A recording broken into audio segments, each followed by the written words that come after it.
Bu əməliyyat 3 gün çəkir. 3 gün ərzində İBAD-ın komandirləri ondan heç bir xəbər almır. İBAD-ın dəstəsi ilə ermənilər arasında çox az məsafə var idi. Ermənilər İBAD-ın danışığını eşidə bilərdi.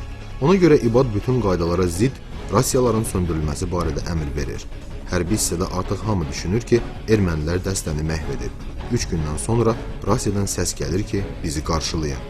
Təyin olunan yerdə komandirlər əməliyyata gedən 12 nəfərin hamısını sağ-sağlam tapır. Avonun məhvindən sonra ermənilər sakitləşir. 2000-ci ildə, yəni İBAD-ın Montemelkonyanı məhv etməsindən 7 il keçəndən sonra həmin əməliyyatda iştirak etmiş Elçin Qəhrəmanov Rusiyanın Tümen şəhərinə gedəndə yolüstü Həştərxanda yaşayan döyüş yoldaşı Seymura baş çəkmək qərarına gəlir. Həştərxanı gəzəndə dostu Elçinə Artsaq adlı restoranı göstərir və deyir ki, bu restoranın sahibi ermənidir. Elçin soruşur ki, Artsaq nədir? Cavab alır ki, Qarabağ deməkdir.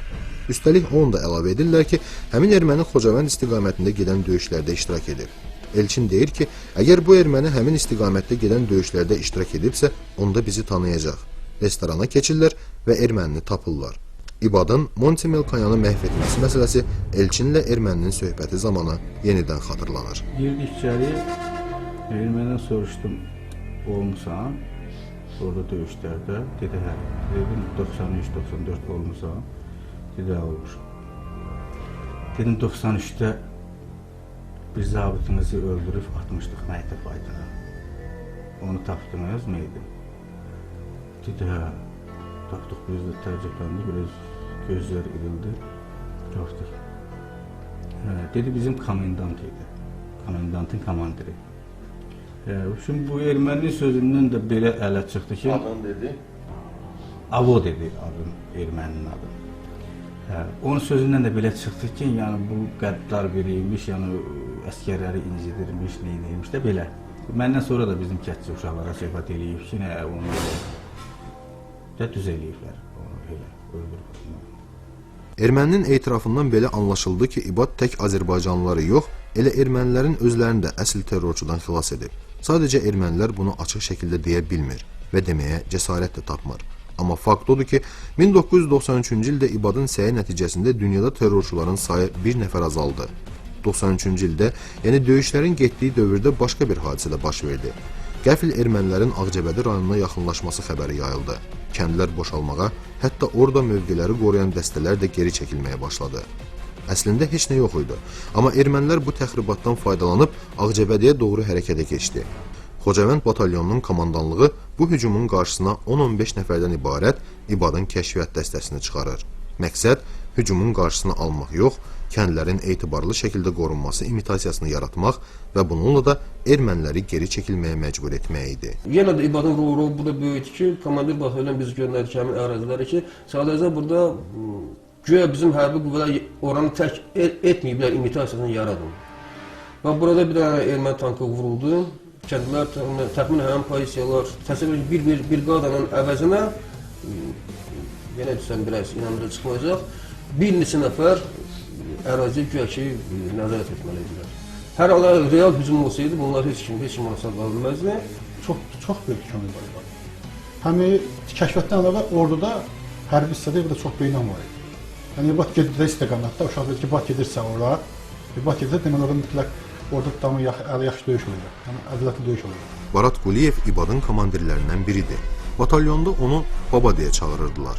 Ondan İBAD haqqında soruşanda hansı əməliyyatları xatırlatmasını istəmədi. Bu cür əməliyyatlar barədə Barat Quliyev saatlarla danışa bilərdi. Cəmi bir sual verdik. İBAD-a nə qədər inanırdınız?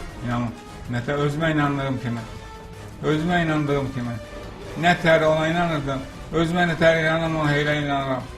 Biz bilirdik ki, onun düşmən tərəfə abdayaraq gətirdiyi məlumatlar həqiqətən sonraki döyüşlərdə, müdafiə döyüşlərində öz təsdiqini tapırdı. Onun hərbi hissəyə çatdırdığı düşmən ərazisində yerləşən tankların, topların, zirehli texnikaların sonraki döyüşdə düşmən tərəfdən istifadə olunarkən bilirdik ki, həqiqətən bu məlumatlar düzdür. İBAD açığı biraz şanslı adamdır. Şanslı belə ki, o həmişə bəxti yetirəmir. Təsəvvür edin ki, o bu qədər ölümcül, bu qədər mümkün olmayan şeylərdən, fantastik döyüşlərdən, əməliyyatlardan çıxdı. Bu adam bir dəfə də olsa güllə yarasına alınırdı. Və hamı da belə bir inan var idi ki, Bununla gedən dəstə üzvlər mütləq nəinki sağ qalacaqlar, hətta əməliyyatı mütləq yerinə yetirməlidirlər. Təsadüfdür, vallahi bilmirəm bu, həqiqətən belə olubdur. Onunla gedən dəstə mütləq əməliyyatı yerinə yetirirdi, heç kimin də burun qalmırdı. Demək olar ki, bu həmişə belə olubdur.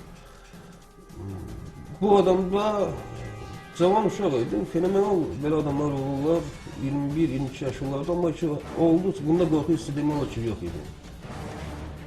Bunu heç bir belə deyək, belə hərbi kurs keçməyən baxmayaraq bu anla gəlmə döyüşü idi.